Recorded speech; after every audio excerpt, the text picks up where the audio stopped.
Breaking news this morning in Stockton, where several police officers were involved in a shooting this morning. Yeah, KCRA3's Leticia Ordaz is in Stockton with what we know from police. Good morning, Leticia. Good morning. I just arrived on scene, and according to the Stockton Police Department, this all unfolded at 4:15 this morning. They got the call to the 3300 block of Hammer Lane. This is the XL Petroleum gas station. Apparently, the man who was killed by police called officers earlier this morning saying that he had a gun. Before that call, police got another call from a victim that said that the man was pointing a gun at him.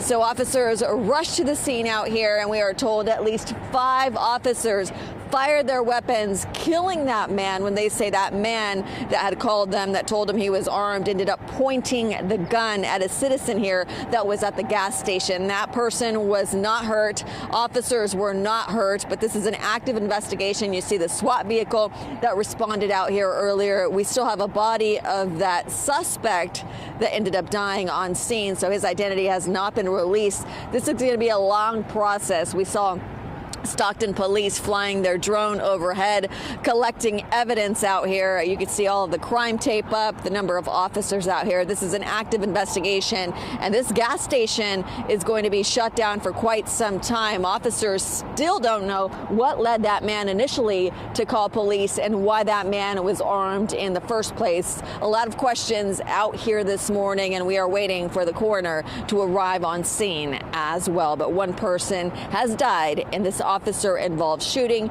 No officers were hurt. Reporting live in Stockton, Leticia Ordaz, KCRA3 News. Leticia, we know you worked hard to get there. Thanks so much for that live report this morning. Rain, lightning, and snow. This has really been the story since before 4 a.m. when we first went on air this morning. That is the latest weather moving through Northern California as another storm is battering our region, and we are not out of the woods yet. There isn't much of a break in sight. Of course, we're going to keep you posted on the ongoing wet weather. Yeah, we have team coverage for you at this hour. Mike Tassell is out in the elements this morning with those snow conditions. Brian has a look at your roadways, but we're going to begin with meteorologist Eileen Javora, who's been tracking the storm all morning long. Yeah, another sleepless night for some folks, being woken up by crashes of thunder, the torrential rain that came through between 2 and 4 a.m. This is what it looked like on Doppler radar. This is a rewind of about 6 hours, and we'll pick it up right about 2-3 o'clock in the morning, and you can see that line of storms just racing across the valley at 50 miles an hour. We did have reports of damage from that line, including some trees toppled over, many power lines down, and of course, once it met up with the Sierra, it really turned into some heavy snow this morning. Right now, again, just some occasional light showers going on here in and around the foothills. We also have a few of them through the San Joaquin Valley, especially through Stockton, and then out towards San Jose. We've been seeing a couple of flickers of lightning in here. That's the kind of day it's going to be. These pop-up showers and thunderstorms, a pretty active day of weather. But again, we're still seeing some rain around Stockton, out towards Farmington, near and around Copperopolis, and then you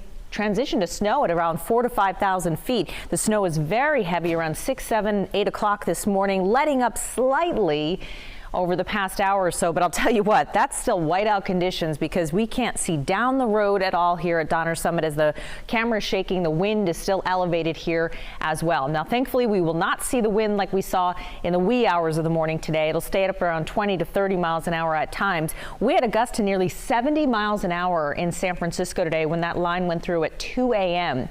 Sacramento International Airport had a gust of 54 miles an hour right when a big rig was going over the Yolo bypass. So right near there at the airport, strong wind gusts and probably really helped to move around that big rig.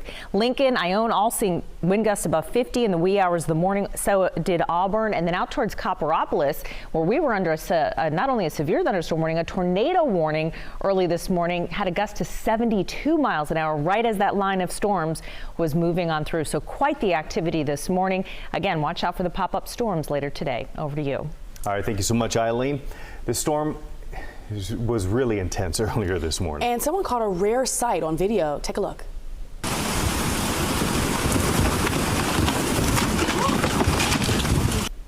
Yeah, we never see this, right? Normally we see the aftermath. Amazing video here of a tree being uprooted during the storm. It appears that tree was already partially uprooted. You can see that there, but this morning then it finally just fell over with more rain, the strong wind gusts, and of course, you know, this was accompanied by thunder and lightning.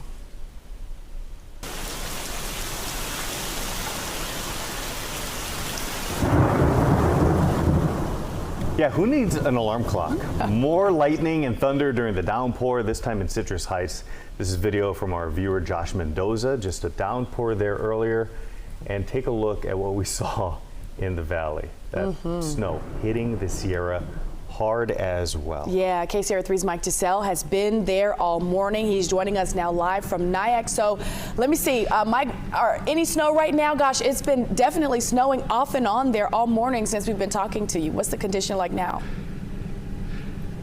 You know, for the last hour, it's one of those, well, if you don't like the weather, wait 5 minutes. We have been in and out of snow, in and out of rain, raining snow, light snow. You can see big rigs that have been trying to wait out the snow. In fact, take a look, and this is some video from this same spot. We just moments ago had a big rig right behind us where the driver was trying to scrape off some of the snow that accumulated. And of course, we're a long way away from the dog days of summer, but these dogs enjoying this right now. But the big concern up here is that, you know, while things are calming down as far as the rate of the snow, what came early this morning was wet, soupy snow that quickly started to freeze under a layer of lighter powder snow, and that has created some traction concerns. And so for much of the morning, CHP was turning trucks around outside of chain controls because of those traction concerns. If you are driving up here, be advised, chain controls all the way from lower below Blue Canyon all the way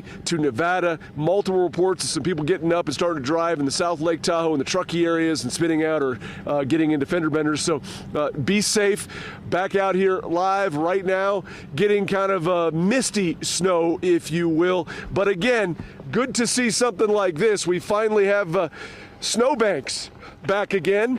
This one here at Nyack, not nearly as tall as the one that we saw this morning up near Kingvale.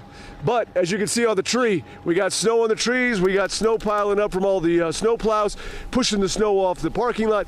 It's glad to see a winter like this after so many fits and starts of winters where we would get a storm and then nothing. This is storm after storm after storm, and that snow starting to pile up, especially above the 6,000 foot elevation level.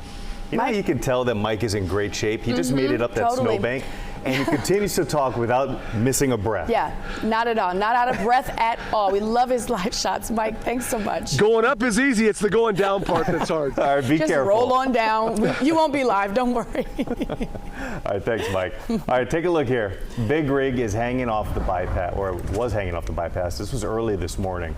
It forced I-5 southbound to shut down earlier. That road now clear.